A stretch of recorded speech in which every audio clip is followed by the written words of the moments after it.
A 4 días de las elecciones recibimos al exdirector de la DGI y también pilar ahora del equipo de campaña del Frente Amplio, Pablo Ferreri. Pablo, buen día. Mariano, ¿cómo estás? ¿Cómo andás? ¿Bien? Estar contigo.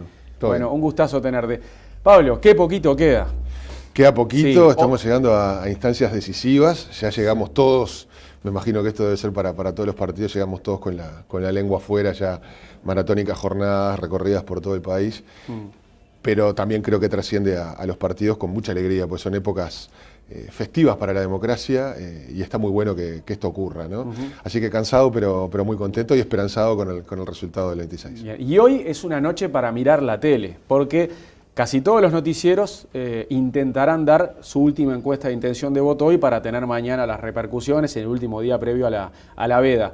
Me imagino que vas a estar ahí, taca, taca, haciendo zapping, porque si bien no es la elección, es la última foto. Ahora la pregunta no es ¿qué votarías si las elecciones fueran el domingo? Ahora es ¿qué vas a votar el domingo? Es la pregunta de las encuestadoras. Exacto, esa es la pregunta. Yo las voy a estar mirando, pero tengo algo un poco más importante que la política, sí, que es la religión. Hoy voy a estar mirando a Peñarol. Vas a estar viendo a Peñarol que juega a las 20 horas. Que juega a las 20 horas, así que vamos pero, a estar un poco haciendo zapping. Un poco haciendo zapping. Sí, claro, claro. Desde el estadio mirando las encuestas. Ah, claro, pues vas a estar en el estadio, aparte. Pero, por supuesto. Por supuesto.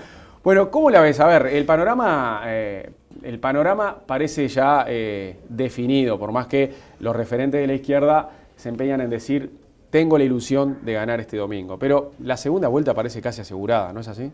Bueno, vamos a ver, la encuesta de hoy, o sí, las encuestas de hoy son importantes, la más importante de todas es la del propio 26. Vamos ahí a ver qué ocurre, yo creo que es un escenario muy competitivo, donde pueden pasar varios escenarios, se pueden dar fluctuando apenas 2 o 3 puntos para un lado o para el otro. Pero bueno, ya sea que gane en primera vuelta el Frente Amplio o que esto ocurra en noviembre, creo que el tono finalmente tiene que ser el mismo, el de apertura, el de diálogo.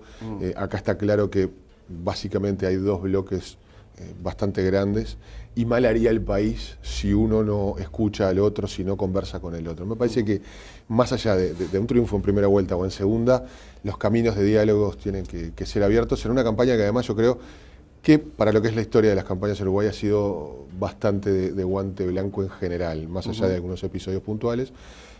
Y creo que eso colabora a que después los uruguayos encontremos los caminos de diálogo necesarios, ¿no? Hace un rato le preguntaba acá mismo a Gustavo Penades con qué cifra piensan ellos que llegan bien parados para el balotaje. Y él me decía, bueno, si llegamos a un 34% este domingo, estamos muy bien pensando en la segunda vuelta. A ver, imaginándonos que hay supongamos que hay un balotaje asegurado, ¿con qué número dormís tranquilo el domingo de noche? ¿45%? Yo, la verdad, no me gusta hacer futurología de ese tipo. Pero sabés de números. Me imagino que en la interna están haciendo números. Sí, pero yo creo que hay que esperar a que ocurra la realidad. No me gusta hacerme 50 escenarios que después... Vamos a confiar en la gente, que la gente vote, que la gente decida. Y en función de eso se verán los caminos a seguir. Yo creo que el Frente Amplio igual tiene un piso de intención de voto muy alto.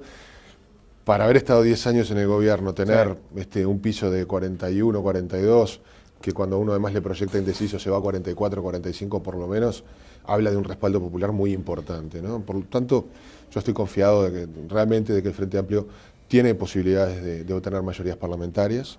¿Tienen posibilidades, sí, todavía? Yo creo que las tiene, más allá de ganar en primera vuelta o en segunda. En la elección pasada el Frente Amplio ganó en segunda vuelta con mayorías parlamentarias. Pero creo que puede pasar. En la elección pasada Mujica logró más del 49%. Ya prácticamente la ganó en primera vuelta. No, tuvo 48 con algo. O 48 con algo, pero casi 49. Pero te voy a decir una cosa.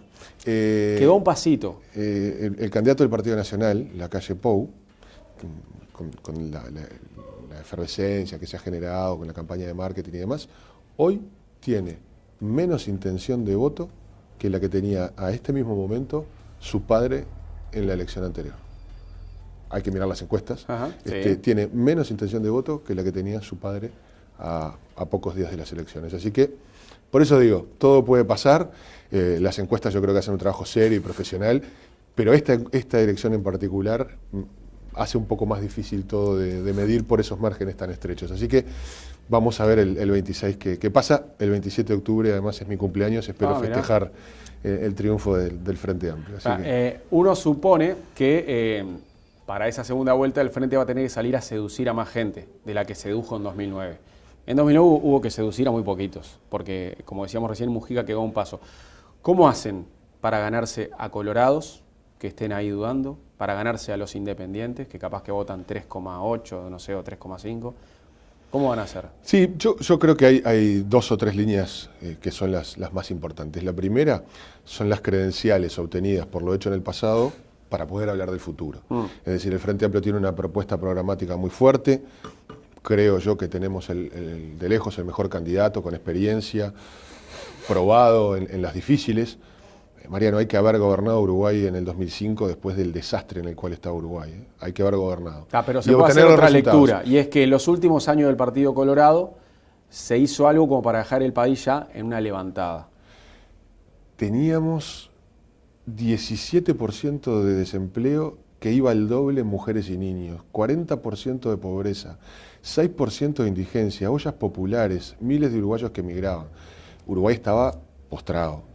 Estaba postrado, pero con la economía empezando a crecer. Había empezado a crecer en el último trimestre del 2003. Igual, la base social, el tejido social, la desinversión de las empresas públicas, el entramado productivo de Uruguay estaba realmente en una situación muy, muy delicada. Sí. Todo eso hubo que reconstruirlo. Y el artífice del gobierno que hizo esas cosas fue Tabaré Vázquez. Por lo tanto, volviendo porque más que nada para hablar de futuro, tenemos un candidato que tiene credenciales que nos dan certeza, confiabilidad, seguridad en el rumbo claro que va a seguir el país. Por el otro lado, nosotros vemos propuestas que se han ido tirando, que muchas veces parecen inconsistentes o con poca solvencia técnica. Sobre todo me refiero a lo que yo he visto del lado de economía, o cuando vemos a asesores decir que Uruguay antes del 2004 estaba muy bien, o que el plan Ceibal genera idiotas informáticos. Es decir, vemos ahí una situación que por lo menos no da certezas.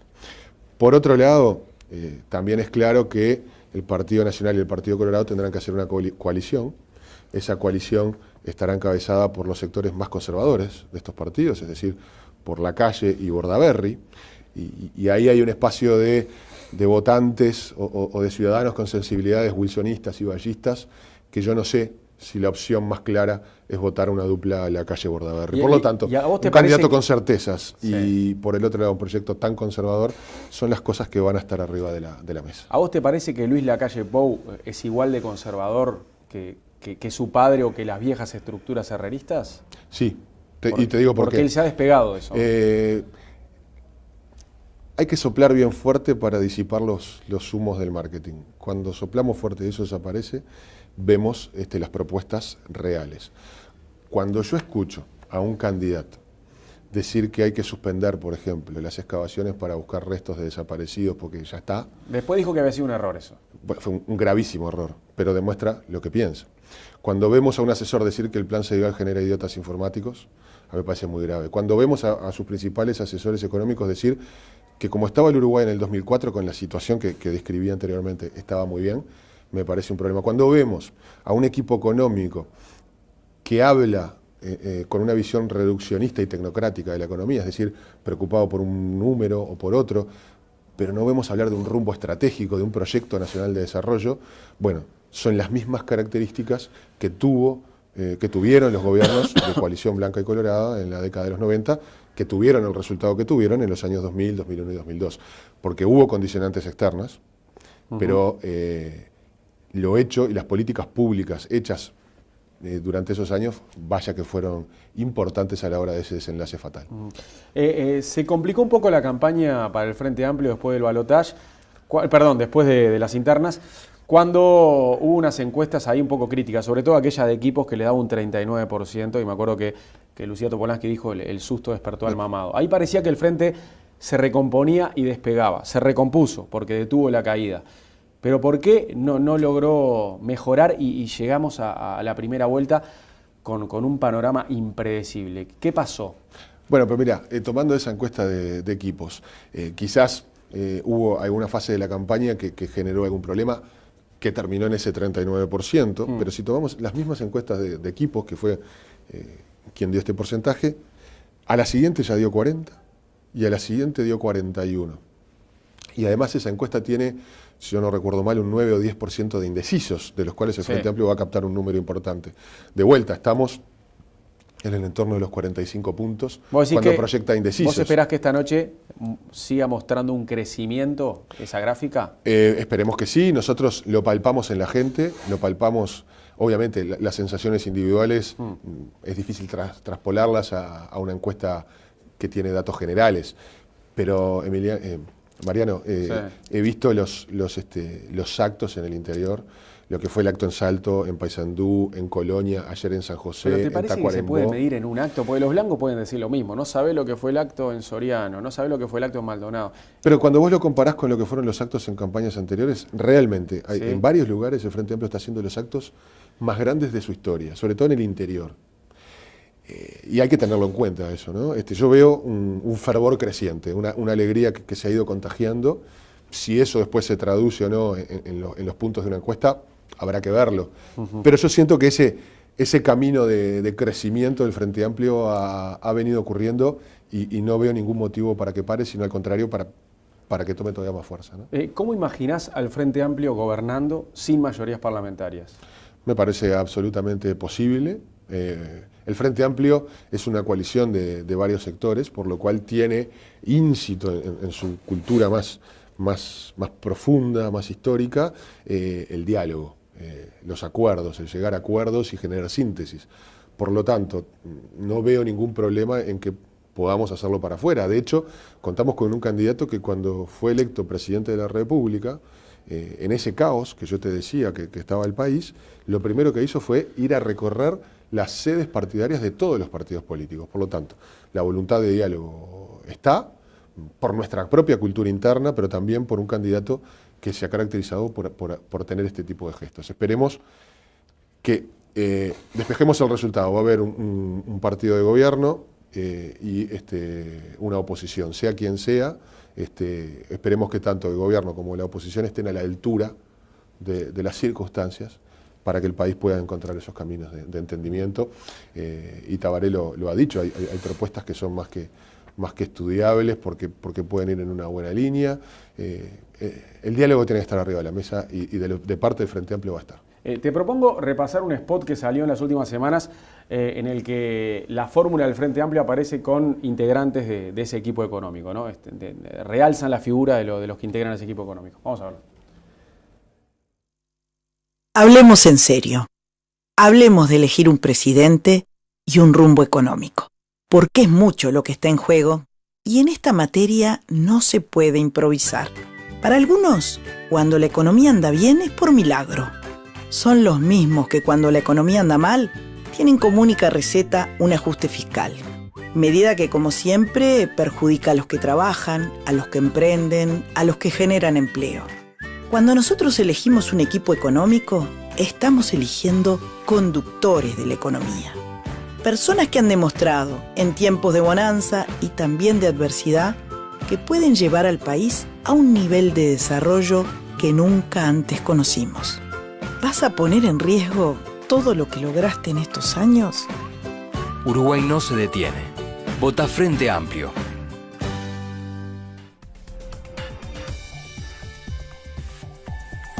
Ahí estás entonces con Tabaré Vázquez, con Raúl Sendic y bueno, Danilo Astori, Álvaro García. Y está claro que el Frente te puso ahí para mostrar una renovación también, ¿no? Sos el único sub-40, tenés 38 vos, ¿no? 38 años, 38 años. ¿Cómo fue incorporarse a ese equipo de gente muy experiente?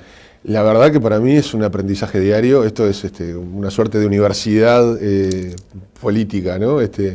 Poder estar cerca de gente con tanta experiencia y con tanta inteligencia. Pero ya fuiste director de la DGI, ¿no? Bueno, por eso ya había hecho el liceo, ¿no? Ahora estamos haciendo la universidad. Liceo exigente. El liceo exigente, pero poder estar cerca de Tabaré, de Mónica Xavier, de Raúl, y de tantos compañeros del equipo que tienen varias batallas arriba del lomo, para mí es una experiencia increíble, pero también con un equipo de gente joven, como por ejemplo Juan Andrés Roballo, que también se ha incorporado, con Alvarito García, es decir, con muchos compañeros se ha generado un grupo de trabajo que yo agradezco enormemente la posibilidad de integrarlo en la campaña, pero lo que más me entusiasma es que ese equipo que tiene piezas muy experientes, pero también piezas que implican renovación y todas con un fuerte compromiso y una gran calidad técnica, yo no tengo ninguna duda que va a ser un excelente equipo de gobierno. Uruguay puede en el próximo periodo llegar a un estadio de desarrollo que nunca antes conoció. Y este equipo yo creo que asegura ese tránsito a poder lograr eso, ¿no? ¿Cómo viste las últimas incursiones de Mujica, sobre todo en esa entrevista de ayer? ¿No te parece que en este momento fue imprudente el presidente al marcar esas diferencias con Vázquez? Yo creo Pepe es Pepe, con su idiosincrasia. Y creo que es uno de los líderes más populares del país, el líder quizás más popular del país, y es mucho más lo que le aporta a la campaña y al Frente Amplio que lo que no le aporta. Por lo tanto, yo quiero, como decía él en su campaña, me acuerdo, en un blog que tenía, Pepe tal cual es, Pepe es Pepe, y la gente, no solo en Uruguay, sino en el mundo, lo valora enormemente. Yo le tengo un enorme respeto por su estatura política, pero además un enorme cariño personal. Por lo tanto, aporta mucho más de lo que no aporta. Pero a 5 días de las elecciones salir a decir Vázquez está equivocado en esto o Vázquez está desinformado en esto otro, como que más que aportar, no digo que le quite posibilidades, pero sí le descuenta puntos al frente, o sea, molesta al Frente Amplio en la recta final. Bueno, vamos a ver, si descuenta o no descuenta no se sabrá, pero reitero, es la autenticidad de un presidente tal cual es. Pepe es Pepe y reitero, desde el enorme respeto y cariño, es una figura que todavía tiene mucho para aportarle al Frente Amplio y al país. Y en esa entrevista que le hace Búsqueda a Vázquez, en la pregunta del periodista está incluida la afirmación, ¿no? De que, a ver, en un eventual gobierno suyo, Vázquez, ¿habrá 2 equipos económicos, o uno formal y otro en la sombra? ¿O el comando de la economía va a ser solo un equipo? Vázquez podía haber dicho, no, a mí no me consta que en este gobierno haya 2 equipos económicos, o decir lo que dijo, no, en mi gobierno habrá solo un equipo económico. Es como que al callar otorgó, la dejó pasar. Sí, pero yo ahí, Mariano, me centraría, y creo que fue la respuesta de Tabaré, sí. Fue en esa línea, fue de contestar sobre el futuro. Y sobre el futuro, nosotros ofrecemos al país un candidato probado, que da certezas y seguridad, que tiene claro el rumbo estratégico que debe seguir el Uruguay, y dejó absolutamente claro que en caso de que la ciudadanía lo elija, su ministro de Economía será Danilo Astori, manteniendo la orientación económica. No tiene que ver con un número o el otro, sino un rumbo estratégico. Y que va a ser él, Astori, el que dirija la economía. Quien dirija la economía. Entonces, me parece que eso, fundamentalmente, lo que nos da a los uruguayos es una enorme seguridad, nos da muchísimas certezas de que el rumbo económico que en estos 10 años le ha traído tantos beneficios a todos los uruguayos, Uruguay hoy es otro Uruguay, de la postración del 2004 a la plataforma de desarrollo que tenemos hoy, es otro país. Eso fue construido con una orientación económica que en el gobierno de Tabaré se va a mantener, y tanto Tabaré al frente del Poder Ejecutivo como Danilo en el Ministerio de Economía son la carta de seguridad mayor que podemos tener los uruguayos para llegar a ese estadio de desarrollo, a esa prosperidad compartida, a tener cada vez mayores niveles de prosperidad, pero que la misma sea repartida entre todos los integrantes de la sociedad. Los enfoques reduccionistas y tecnocráticos, que terminan siendo miopes e incompletos, no son el sesgo distintivo del Frente Amplio. Hablamos hace un rato con Federico Comesaña, el editor de Economía y Finanzas de acá, que claro, no se picó mucho el debate económico en esta campaña, porque en las ideas básicas, en el rumbo económico, frente amplistas, blancos, colorados e independientes, confluyen, no tienen grandes diferencias. Por más que Astori acá dijo, ahí estoy absolutamente en desacuerdo contigo y con Federico. Astori dijo acá también que el programa es diametralmente opuesto. Es diametralmente opuesto. Y te voy a decir por qué, en breve, o por lo menos algunos titulares. La política económica se compone de varias cosas. Blancos y colorados están diciendo que en algunas cosas va a haber una continuidad. Bueno, no es lo que hicieron cuando gobernaron, ni de cerca, ni de cerca. Te pongo 2 o 3 ejemplos. Sí. La regulación del sistema financiero, absolutamente diferente. La política fiscal, que se compone de la política de ingresos y de gastos. La política de ingresos del Estado cambió radicalmente. Nosotros eliminamos 14 impuestos, sacamos los más injustos, bajamos el IVA y pusimos el impuesto a la renta de las personas físicas, incorporando la progresividad a nuestro sistema tributario. A tal punto es diametralmente opuesto que están proponiendo eliminar impuestos que dotan de progresividad al sistema. Por otro lado, la política del gasto público, es absolutamente diferente. Nosotros focalizamos el gasto público en lo social y lo focalizamos en aquellos que más necesitaban, porque sacó del pozo a un montón de gente, pero además al incorporarnos al circuito de la economía, generaron un dinamismo del mercado interno que no solo benefició a los más necesitados, sino que benefició al conjunto de la sociedad. Por lo tanto, tanto en el sistema financiero, en la política cambiaria, la política de la deuda pública, creamos una oficina para manejar la deuda pública, pasamos de tener la segunda deuda pública más alta del mundo en función del PIB a tener una situación totalmente controlada. Reformas estructurales que se fueron haciendo, como por ejemplo la ley de inclusión financiera. Es decir, la política económica es absolutamente diferente, pero más allá de los instrumentos, Mariano, la diferencia sustancial está en el rol que tiene que jugar la economía en una sociedad. Nosotros no tenemos una visión tecnocrática o reduccionista, no es el fin último el número del déficit fiscal. Es importante, hay que tener la casa en orden. Las experiencias internacionales muestran que ningún proyecto progresista al servicio de la gente prosperó en el desorden. Por lo tanto, los equilibrios macroeconómicos son fundamentales, pero no son un fin en sí mismo. No puede ser el objetivo de una política económica el 3,3 o el 2,2 del déficit fiscal. Ese es un número que tenemos que considerar y atender, pero no es el fin último de la economía. La economía tiene que estar al servicio de un proyecto nacional de desarrollo. ¿Y qué pensás Desarrollo entendido como crecimiento con equidad. Y por lo tanto, entonces, la economía tiene que estar al servicio de ese proyecto, dando estabilidad macroeconómica, potenciando las inversiones, colaborando para la construcción de capacidades físicas y humanas, colaborando para la incorporación de innovación, ciencia y tecnología para mejorar la productividad, colaborando en una política de inserción internacional que colabore con la apertura de mercados. Es decir, hay que abrir la mira. Esto se trata de la política en su más profundo y elevado concepto, es decir, tener en cuenta los objetivos a los cuales queremos llegar, qué queremos transformar de la sociedad e ir generando las herramientas para influir en el comportamiento y en el esfuerzo de la gente en ese sentido. Eso es hacer política. No puede ser el objetivo final 2,2 de déficit. Una visión perimida en el mundo y en Uruguay espero que también. ¿Y qué opinas de la propuesta de Pedro Bordaberry, que ha explicado cómo va a hacer para llevar ese déficit fiscal que supera el 3% a cero? Ha explicado, saco de acá y llego a cero. A mí lo escuché, de hecho en un debate que tuvimos yo dije que era una propuesta digna de David Copperfield, y él después dijo que no tenía varita y explicó estas cosas, todo en un buen sentido del humor. Yo no comparto esa visión, primero porque propone cosas que a mí no me parecen del todo correctas. Por ejemplo, decir que para solucionar temas de déficit vamos a dejar de invertir en las empresas públicas, a mí me parece una situación preocupante. La desinversión que durante la década de los 80 y los 90 tuvieron las empresas públicas, la pusieron en una situación al borde de la desaparición. ¿Quién no recuerda el Uruguay de los apagones? Producto de desinversiones en el área energética enorme. Hoy por hoy Uruguay tiene una matriz energética diversificada, un plan de energía de mediano y largo plazo, con un porcentaje de energías renovables muy fuerte, quizá el más alto de América Latina. Bueno, eso requiere inversiones.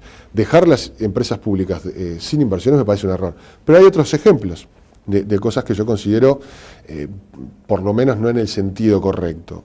Uruguay tiene una parte de su déficit explicado claramente en lo que es el mantenimiento de reservas internacionales en volúmenes importantes. Estamos entre 17 y 18 mil millones de reservas. Argentina tiene un volumen similar y es un país 15 veces más grande. Eso nos da una solidez, una previsibilidad, una certeza sobre de cómo va a encarar Uruguay el futuro si hay problemas en el contexto internacional muy importantes. Pero eso tiene un costo, porque mantener las reservas tiene un costo fiscal importante. Bordaberry, lo hemos escuchado y en algún debate lo ha dicho alguno de sus asesores, dice, vendamos parte de las reservas. Vendamos 4.000 millones de dólares, 3.000 millones de dólares de reservas y por lo tanto ahí los intereses que dejamos de pagar van a disminuir, etcétera, etcétera.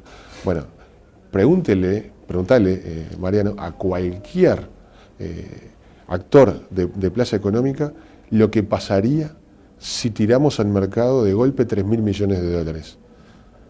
Por decirlo de una expresión poco académica, hacemos pomada al valor del dólar.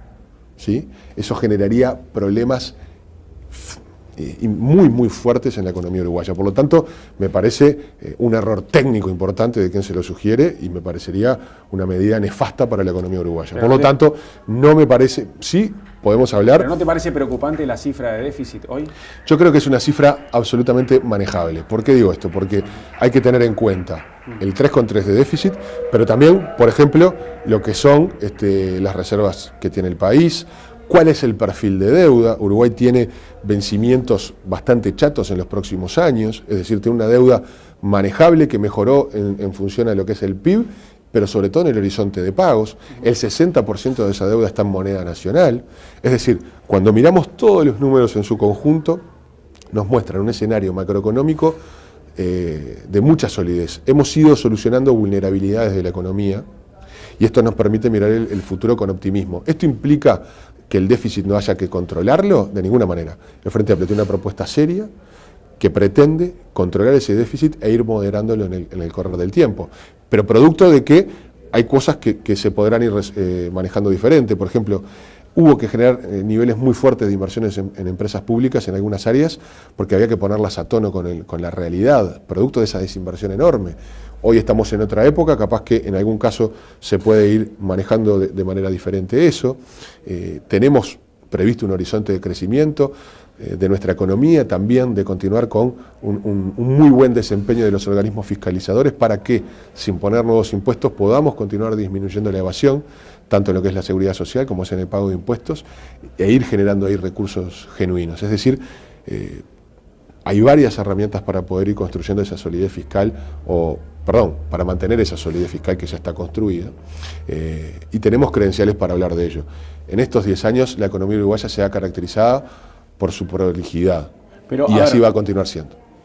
Ahora, volviendo al tema justamente de las discusiones económicas en la campaña, que no han sido calientes, yo te digo, vos te preocupás por marcar diferencias entre el Frente Amplio y la oposición en el pasado, ¿no? Y recordás todo lo que hizo el Frente en materia económica, pero me parece que fue inteligente de parte de la calle Pou el camino ese por la positiva, decir, bueno, todo lo que se hizo bien se mantiene y solamente vamos a mejorar lo que no está bien. Entonces eso hizo que no se picara el debate económico. Sí, también. Pero ¿sabes por qué? También porque el eslogan es eso, un eslogan. Porque cuando pero vamos lo llevó a la práctica también. Cuando vamos al área económica, por ejemplo, las propuestas son radicalmente diferentes. Y en algunos casos de una gran inconsistencia.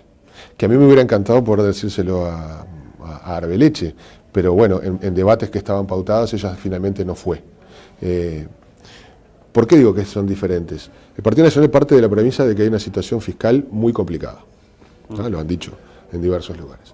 Pero a la vez de que hay una situación fiscal complicada, proponen aumentar gastos de manera muy importante, Mariano, y bajar impuestos, a la vez que reducen el déficit. Yo no sé realmente cómo se hace para aumentar gastos, bajar impuestos y reducir el déficit fiscal todo al mismo tiempo.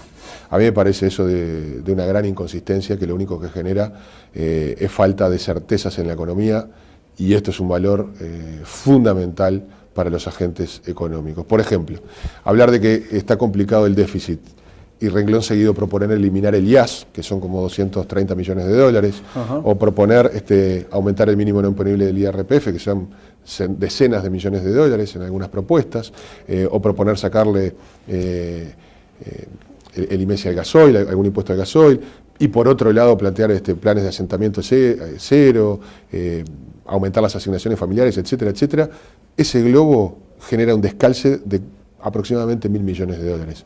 Bueno, eso no es lo que propone el Frente Amplio, no es lo mismo lo que hemos hecho cuando gobernamos unos y otros, y no es lo mismo lo que proponemos para adelante.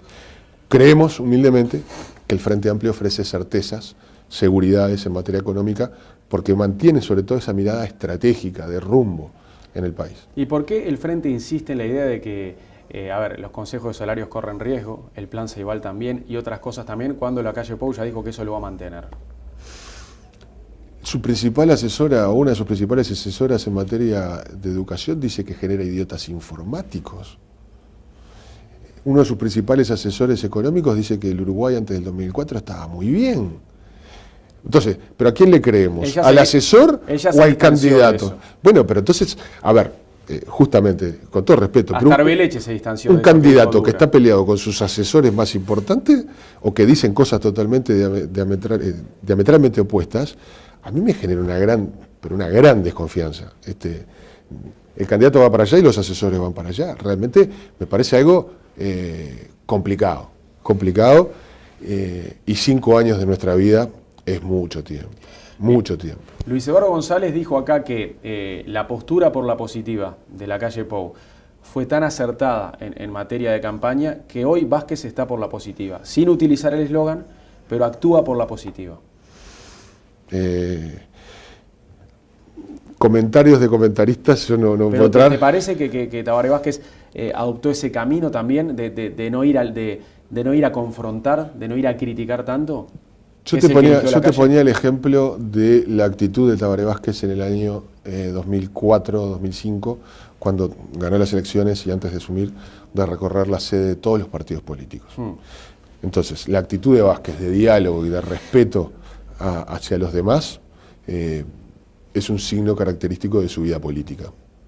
No es algo que se haya generado a partir del eslogan de una campaña electoral de otro partido. Esta actitud de respeto es característica de Tabaré. También puede pasar que la gente hoy está reclamando eso y si alguno de los dos se sale de este camino previo a la segunda vuelta, corre riesgo, ¿no? Sí, pero de vuelta, los eslóganes son. A mí no me parece muy por la positiva, por ejemplo, las declaraciones de estos últimos días, criticando a Carámbula, criticando a Lorenzo, a Caloia. No ha faltado nadie en pasar por el rasero. Eso de positivo tiene poquito. ¿Por qué decidió el Frente poner, o bueno, no es todo el Frente, pero el sector de Lorenzo, por qué se decidió que Fernando Lorenzo encabece una lista de diputados y tenga tanta exposición cuando fue procesado? Porque yo creo que el episodio de Pluna tiene varias aristas. Algunas se han ido viendo incluso en el correr de la campaña, por ejemplo, con la revocación de los procesamientos tanto del escribano Seitún como de Fernando Caloia. Nosotros creemos en la honestidad, en la integralidad, en la integridad de Fernando Lorenzo, quien ha sido además un excelente ministro de Economía, que ha puesto todo al servicio del país, en algunos casos incluso poniendo en riesgo aspectos personales. Y eso vale en política. Yo creo que gobernar es arriesgar, es tomar decisiones. Gobernantes que floten como un corcho no es lo que precisa el Uruguay. Por lo tanto, creo que es un compañero muy valioso y que se merecía estar al frente de esta lista. Pero además, me parece que también tiene que ver con una cuestión de Fernando de humildad. Es decir, acá el que tiene que juzgar su vida política no es ni Lorenzo diciendo que es un fenómeno, ni Ferreri diciendo que es un buen compañero. Quien tiene que juzgar el valor político de Lorenzo es la gente. Y va a ser la gente el 26 de octubre que diga, Lorenzo, ¿estamos contigo o no estamos contigo? Me parece un acto de valentía al final decir, bueno, que me juzgue la gente. Y eso me parece que en política, Mariano, hay que valorarlo. ¿Cómo te imaginás la semana que viene? Bueno, arranco el 27 de octubre, que es mi cumpleaños, festejando. Tu cumpleaños el lunes. Sí.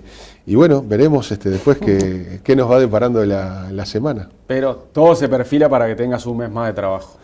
Y bueno, la militancia política no para.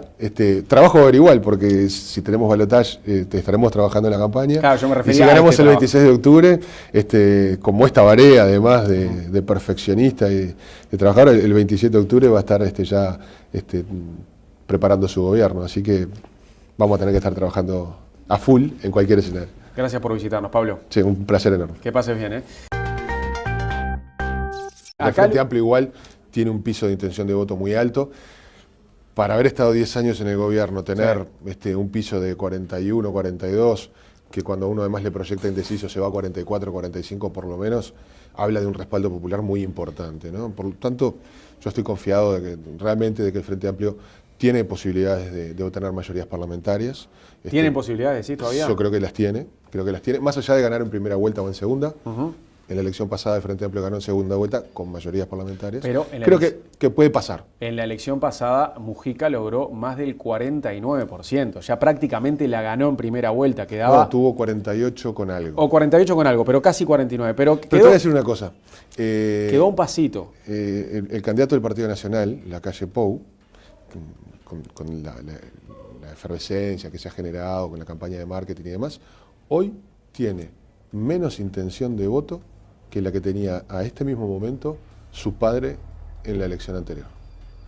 Hay que mirar las encuestas. Ajá, sí. Tiene menos intención de voto que la que tenía su padre a pocos días de las elecciones. Así que, por eso digo, todo puede pasar. Las encuestas yo creo que hacen un trabajo serio y profesional, pero esta elección en particular hace un poco más difícil todo de medir por esos márgenes tan estrechos. Así que vamos a ver el 26 qué pasa. El 27 de octubre, además, es mi cumpleaños. Espero festejar el triunfo del Frente Amplio. Así uno supone que para esa segunda vuelta el Frente va a tener que salir a seducir a más gente de la que sedujo en 2009. En 2009 hubo que seducir a muy poquitos, porque, como decíamos recién, Mujica quedó a un paso. ¿Cómo hacen para ganarse a colorados que estén ahí dudando, para ganarse a los independientes, que capaz que votan 3,8, no sé, o 3,5? ¿Cómo van a hacer? Sí, yo creo que hay dos o tres líneas que son las más importantes. La primera son las credenciales obtenidas por lo hecho en el pasado para poder hablar del futuro. Es decir, el Frente Amplio tiene una propuesta programática muy fuerte. Creo yo que tenemos de lejos el mejor candidato, con experiencia, probado en las difíciles. Mariano, hay que haber gobernado Uruguay en el 2005 después del desastre en el cual está Uruguay. Pero tengo algo un poco más importante que la política, que es la religión. Hoy voy a estar mirando a Peñarol. Vas a estar viendo a Peñarol que juega a las 20 horas. Que juega a las 20 horas, así que vamos a estar un poco haciendo zapping. Un poco haciendo zapping. Sí, claro. Desde el estadio mirando las encuestas. Ah, claro, pues vas a estar en el estadio, aparte. Pero, por supuesto. Por supuesto. Bueno, ¿cómo la ves? A ver, el panorama parece ya definido, por más que los referentes de la izquierda se empeñan en decir, tengo la ilusión de ganar este domingo. Pero la segunda vuelta parece casi asegurada, ¿no es así? Bueno, vamos a ver. La encuesta de hoy, o las encuestas de hoy son importantes, la más importante de todas es la del propio 26. Vamos ahí a ver qué ocurre. Yo creo que es un escenario muy competitivo, donde pueden pasar varios escenarios, se pueden dar fluctuando apenas 2 o 3 puntos para un lado o para el otro. Pero bueno, ya sea que gane en primera vuelta el Frente Amplio o que esto ocurra en noviembre, creo que el tono finalmente tiene que ser el mismo, el de apertura, el de diálogo. Acá está claro que básicamente hay dos bloques bastante grandes y mal haría el país si uno no escucha al otro. A 4 días de las elecciones recibimos al exdirector de la DGI y también pilar ahora del equipo de campaña del Frente Amplio, Pablo Ferreri. Pablo, buen día. Mariano, ¿cómo estás? ¿Cómo placer bien? Estar contigo. Bueno, bien. Un gustazo tenerte. Pablo, ¿qué poquito queda? Queda poquito, estamos llegando a instancias decisivas, ya llegamos todos, me imagino que esto debe ser para todos los partidos, llegamos todos con la lengua afuera, ya maratónicas jornadas recorridas por todo el país, pero también creo que trasciende a los partidos con mucha alegría, pues son épocas festivas para la democracia y está muy bueno que esto ocurra, ¿no? Así que cansado pero muy contento y esperanzado con el resultado del 26. Y hoy es una noche para mirar la tele, porque casi todos los noticieros intentarán dar su última encuesta de intención de voto hoy para tener mañana las repercusiones en el último día previo a la veda. Me imagino que vas a estar ahí, taca, haciendo zapping, porque si bien no es la elección, es la última foto. Ahora la pregunta no es ¿qué votarías si las elecciones fueran el domingo? Ahora es ¿qué vas a votar el domingo? Es la pregunta de las encuestadoras. Exacto, esa es la pregunta. Yo las voy a estar mirando, pero no conversa con el otro. Me parece que más allá de un triunfo en primera vuelta o en segunda, los caminos de diálogos tienen que ser abiertos en una campaña que además yo creo que para lo que es la historia de las campañas en Uruguay ha sido bastante de guante blanco en general, más allá de algunos episodios puntuales.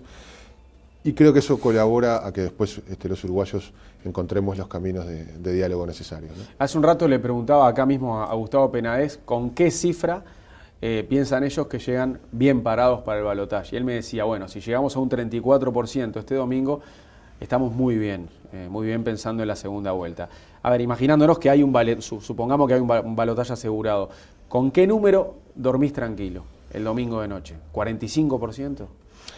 Yo, la verdad, no me gusta hacer futurología de ese tipo. Pero sabés de números. Me imagino que en la interna están haciendo números. Sí, pero yo creo que hay que esperar a que ocurra la realidad.